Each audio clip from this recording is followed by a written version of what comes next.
من الشیطان الرجیم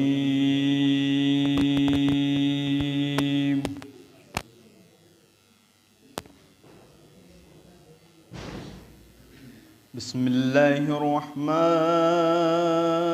الرحیم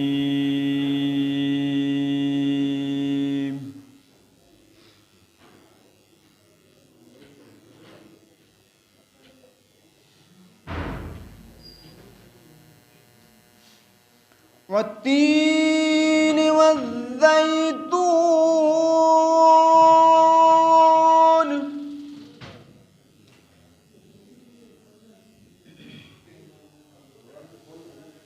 وطور سینین وهذا البلد الامین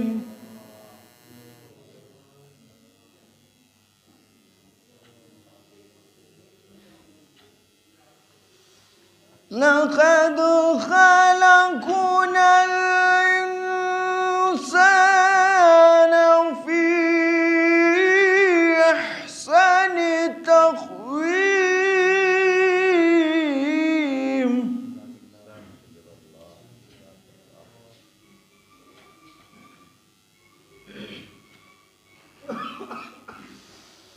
ثم رددناه أسفل سافلين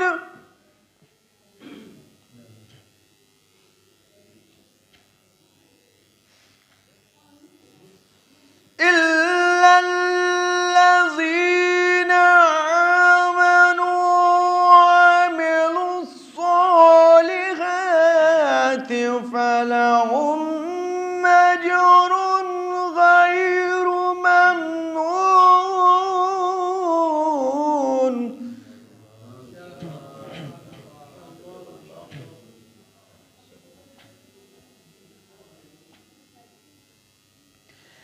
فما يكذبك بعد بالدين أليس الله بأحكم الحاكمين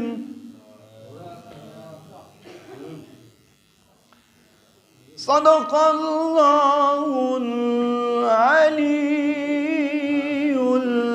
العظيم اللهم صل وسلم. آئیے حضرات، پیشخوانی کے لیے گزارش کرنے سے پہلے ایک قطعہ جناب کاشف صاحب کا پیش کرتا ہوں کہ ظلم سے صبر کی دیوار بن کے بولتے ہیں، ظلم سے صبر کی دیوار بن کے بولتے ہیں، فقط یہ تیرے عزادار بن کے بولتے ہیں. ظلم سے صبر کی دیوار بن کے بولتے ہیں، فقط یہ تیرے عزادار بن کے بولتے ہیں. تیسرے اور چوتھے مصرے کی پوری توجہ. فقط یہ صرف عزادار بن کے بولتے ہیں تو کہاں کہاں سے مٹاؤ گے ذکر حیدر کا، کہاں کہاں سے مٹاؤ گے ذکر حیدر کا. سبھی یہ میثم تمار بن کے بولتے ہیں، سبھی یہ میثم تمار بن کے بولتے ہیں.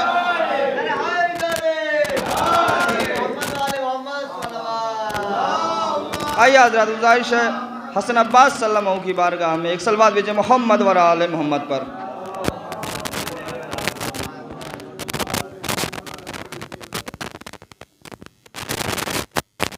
صلوات پڑھ دیں محمد و آل محمد. ایک شعر بدور خاص سماعت فرمائے محمد صاحب کی.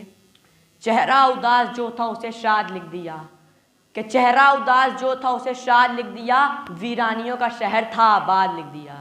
چہرہ اداس جو تھا اسے شاد لکھ دیا، ویرانیوں کا شہر تھا آباد لکھ دیا. قیدی کی طرح آیا تھا سرور کے سامنے، قیدی کی طرح آیا تھا سرور کے سامنے، سرور نے ہر کے ماتھے پہ آزاد لکھ دیا، سرور نے ہر کے ماتھے پہ آزاد لکھ دیا. سید سجاد کے حوالے سے سماعت فرمائے حضرات کی. چہرہ اداس جو تھا اسے شاد لکھ دیا، ویرانیوں کا شہر تھا آباد لکھ دیا. قیدی کی طرح آیا تھا سرور کے سامنے، سرور نے ہر کے ماتھے پہ آزاد لکھ دیا. اور لکھنی تھی مجھ کو سجدہ خالق کی آبرو، لکھنی تھی مجھ کو سجدہ خالق کی آبرو، کاغذ پہ میں نے سید سجاد لکھ دیا، کاغذ پہ میں نے سید سجاد لکھ دیا۔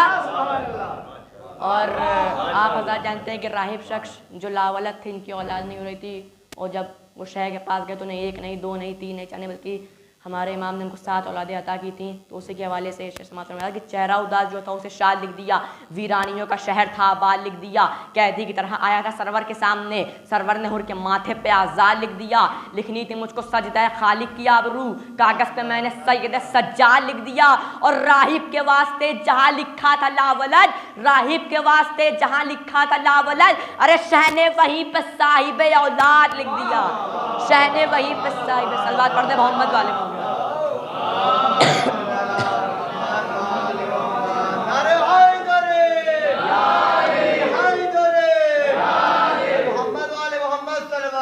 شیر عرض کر رہا ہوں کہ کیا نمازوں کا مزہ خاکی شفا کو چھوڑ کر، کیا نمازوں کا مزہ خاکی شفا کو چھوڑ کر مل نہیں سکتا ہے کعبہ کربلا کو چھوڑ کر، کیا نمازوں کا مزہ خاکی شفا کو چھوڑ کر مل نہیں سکتا ہے کعبہ کربلا کو چھوڑ کر، لوگ اصلی جانشین مصطفیٰ کو چھوڑ کر مشکلوں میں گر گئے مشکل کشا کو چھوڑ کر، مشکلوں میں گر گئے مشکل کشا کو چھوڑ کر، کیا نمازوں کا مزہ خاکی شفا کو چھوڑ کر مل نہیں سکتا ہے کعبہ کربلا کو چھوڑ کر، لوگ اصلی جانشین مصطفیٰ کو چھوڑ کر مشکلوں میں گر گئے مشکل کشا کو چھوڑ کر، اور دولت تطہیر لوٹانی پڑے گی اے یزید، دولت تطہیر لوٹانی پڑے گی اے یزید، ثانیہ زہرا نہ جائے گی رضا کو چھوڑ کر، ثانیہ زہرا نہ جائے گی رضا کو چھوڑ کر۔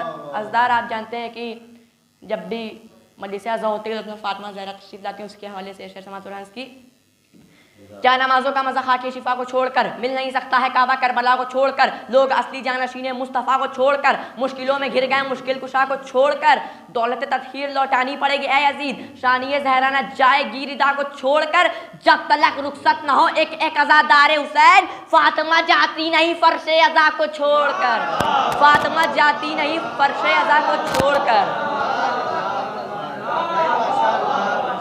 زنجیر ٹوٹ جائے گی کہتے ہی یا علی، زنجیر ٹوٹ جائے گی کہتے ہی یا علی، دربار جان جائے گا مختار کون ہے، زنجیر ٹوٹ جائے گی کہتے ہی یا علی، دربار جان جائے گا مختار کون ہے، اور عابد کا وہ جلال تھا دربار شام میں، عابد کا وہ جلال تھا دربار شام میں، حاکم یہ پوچھتا رہا بیمار کون ہے، حاکم یہ پوچھتا رہا بیمار کون ہے۔ صلوات پڑھ دے محمد والے محمد۔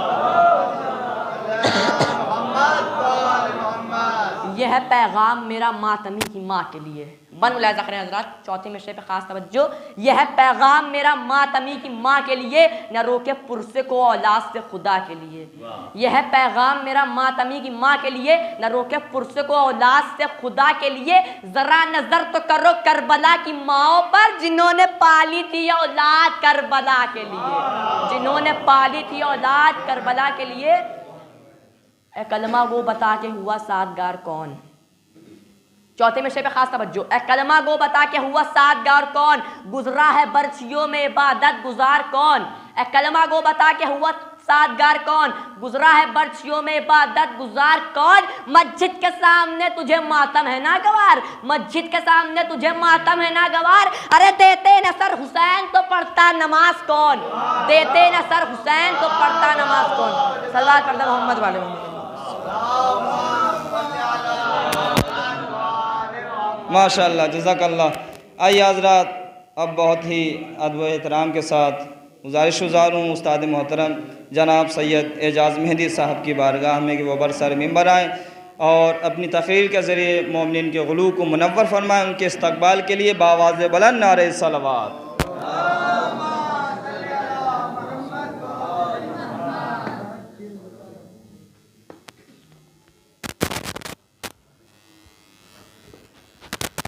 رحم اللہ من قرأ الفاتحہ۔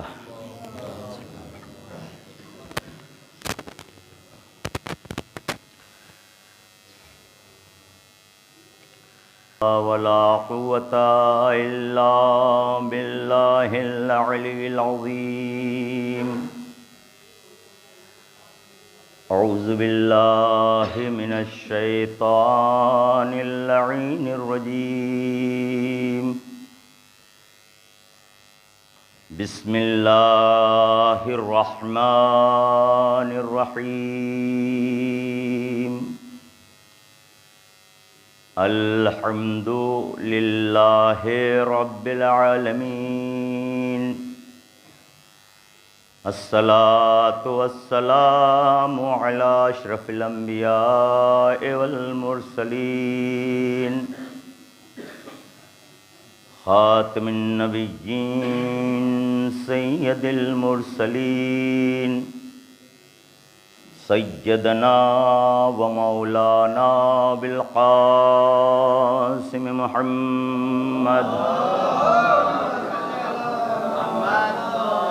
وآلہ الطیبین الطاہرین المعصومین المظلومین اما بعد فقد قال اللہ تبارک و تعالی فی قرآن الکریم وهو اصدق القائلین وقولہ الحق بسم اللہ الرحمن الرحیم قل ان کنتم تحبون اللہ فاتبعونی یحببکم اللہ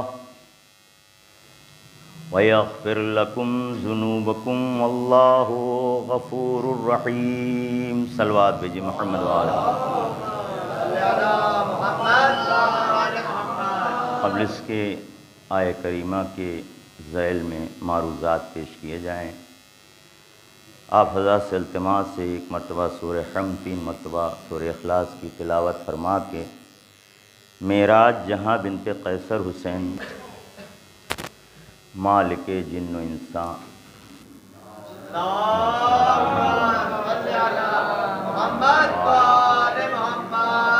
اپنی مشہور و معروف کتاب قرآن مجید میں سورہ آل عمران کی 31ویں اور 32ویں آیت، جس کا شرف ہم نے حاصل کیا ہے،